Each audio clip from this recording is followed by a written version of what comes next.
جو انسان 14 گھنٹے اپنے کھانے سے پینے سے اپنی جائز شہوت سے رک جاتا ہے، باقی سال کے 11 مہینے وہ ناجائز کاموں سے اور حرام کاموں سے اپنے آپ کو کیوں نہیں بچا سکتا ہے؟ یہ سب سے بڑا سبق ہے روزے کا۔ روزہ ہمیں یہ بتاتا ہے کہ اللہ تبارک و تعالی کی قدرت، اس کا علم، اس کی پکڑ ہر جگہ ہے۔ ہم کائنات کے کسی بھی کونے میں چلے جائیں، اللہ کی پکڑ سے بچ نہیں سکتے۔ ان بطش ربک لشدید، اللہ کی پکڑ بڑی سخت ہے۔ حضرت لقمان کی وہ نصیحت آپ کو یاد ہے جو انہوں نے اپنے بچے کو کی تھی؟ یا بنی انہا ان تک مثقال حبۃ من خردل فتکن فی صخرۃ او فی السماوات او فی السماوات او فی الارض یأت بها اللہ ان اللہ لطیف خبیر۔ حضرت لقمان اپنے بچے سے کہتے ہیں کہ اے بچے دیکھ، اگر ایک رائی کے دانے کے برابر بھی تو کوئی عمل کرے گا، رائی جانتے ہوں گے آپ، پتہ نہیں آپ کیا بولتے ہیں، وہ رائی بولتے ہیں۔ رائی جو ہے ایک بڑا معمولی سا ایک مسالہ ہوتا ہے جو کھانے وغیرہ میں ڈالا جاتا ہے، اللہ تعالیٰ نے اس کا نام لیا کہ رائی کے دانے کے برابر بھی اگر کوئی چیز ہوگی اور کسی چٹان کے نیچے، آسمانوں میں کہیں، زمین میں کہیں ہوگی، اللہ تبارک و تعالیٰ اس کو بھی سامنے لے آئے گا۔ یہ روزے کا سبق ہے میرے بھائی، اللہ کا ڈر، اللہ کا تقوی، اللہ کا خوف۔ روزہ ہمیں بھوک و پیاس کی تکلیف میں جب ہم مبتلا ہوتے ہیں تو ہمیں دنیا کے ان کروڑوں انسانوں کی بھوک کا احساس دلاتا ہے جو اپنی مجبوری کی وجہ سے بھوکے ہیں۔ ہم تو اختیار سے بھوکے ہیں، ایسا نہیں ہمارے پاس کھانے کو کچھ نہیں، کھانے کو سب ہے، ہم تو جان بوجھ کر کے اللہ کے حکم پر بھوکے ہیں۔ مگر اسی دنیا میں، اسی گولے پر، اسی زمین پر کروڑوں لوگ ایسے ہیں میرے بھائی جو ایک وقت کا کھانا کھاتے تو دوسرے وقت کے کھانے کی کوئی گارنٹی نہیں ان کے پاس۔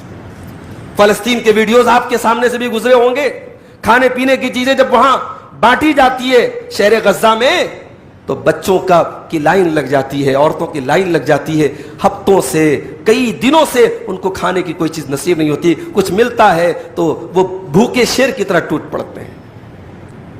دنیا کے ان لاکھوں کروڑوں بھوکوں کی تکلیف کا احساس ہمیں روزہ دلاتا ہے میرے بھائی۔ روزہ ہمارے دل میں ایک دوسرے کی محبت کا احساس دلاتا ہے۔ اسی لیے اللہ کے نبی رمضان کی حالت میں، روزے کی حالت میں زیادہ سخاوت کرتے تھے۔ حضرت عبداللہ ابن عباس کہتے ہیں اللہ کے نبی صلی اللہ علیہ وسلم تیز چلنے والی آندھی سے بھی زیادہ سخی ہو جاتے تھے رمضان کے مہینے میں۔ تو رمضان تو جا رہا ہے میرے بھائی، سوال یہ ہے کہ ہمیں کیا سکھا کے جا رہا ہے؟ ہمارے اندر کچھ چینجنگ آئی کہ نہیں آئی؟ کہیں ایسا تو نہیں کہ عید کا چاند نظر آتے ہی ساری نیکی، سارا تقوی، ساری دینداری، ساری نماز کی پابندی، ساری قرآن کی تلاوت، سارا اعتکاف، ساری مہینے بھر کی عبادتیں ایک پل میں ہماری ختم ہو جاتی ہیں؟ ہمارا نوجوان اگلے دن مسجد میں نظر نہیں آتا، اس کے چہرے سے دینداری غائب، اس کے اخلاق سے دینداری غائب، اس کے گھر سے دینداری غائب۔ ایسا کیوں ہے میرے بھائی؟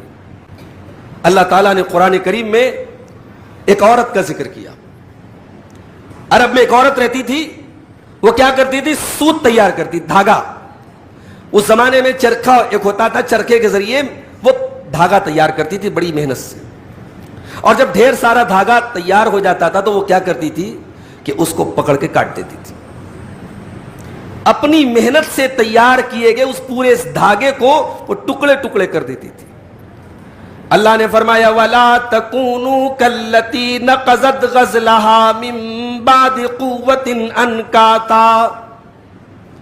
اے میرے بندو، تم کبھی بھی نیکی کرنے کے بعد گناہ کر کے اپنی نیکیوں کو برباد نہ کر دینا، اپنی نیکیوں پر پانی نہ پھر دینا، تم اس عورت کی طرح نہ ہو جانا کلتی نقضت غزلہا، جس نے اپنے ہی تیار کیے گئے سوت کو اور دھاگے کو کاٹ ڈالا، من بعد قوت انکاسا، بڑی طاقت سے، بڑی محنت سے اس کو تیار کیا اور پھر اسی دھاگے کو ٹکڑے ٹکڑے کر ڈالا، برباد کر ڈالا، ختم کر ڈالا۔ اس عورت کی طرح تم مت ہو جانا۔ میرے بھائیوں، ہم جس اللہ کی، جس رب کی عبادت کرتے ہیں وہ صرف رمضان کا رب نہیں ہے، وہ شوال کا بھی رب ہے، وہ شعبان کا بھی رب ہے، وہ ذی القعدہ ذی الحجہ، وہ سال کے 12 مہینے کا اور سال کے 360 دنوں کا رب ہے۔ ہم ایک مہینے والے رب کی عبادت نہیں کرتے، معاف کیجئے گا مجھے۔ ہم جس رب کی عبادت کرتے ہیں وہ ہر پل ہر وقت ہمارا رب ہے میرے بھائی. وہ ایک مہینے کے لیے رب العالمین نہیں ہے, وہ سال کے ہر دن کے لیے ہمارا رب ہے. ہمیں سال کے ہر دن اللہ کی عبادت کرنی چاہیے. اللہ نے قرآن میں فرمایا وَاعْبُدْ رَبَّكَ حَتَّى يَأْتِيَكَ الْيَقِينُ, اے میرے بندے اپنے رب کی عبادت کر یہاں تک کہ موت آ جائے. یقین کہتے موت کو. دنیا میں سب سے زیادہ اگر ایشورڈ کوئی چیز ہے تو انسان کی موت ہے, اسے اللہ نے یقین کہا ہے کہ جب یقین آ جائے, جب موت آ جائے تب تک تمہیں اللہ کی عبادت کرنا ہے.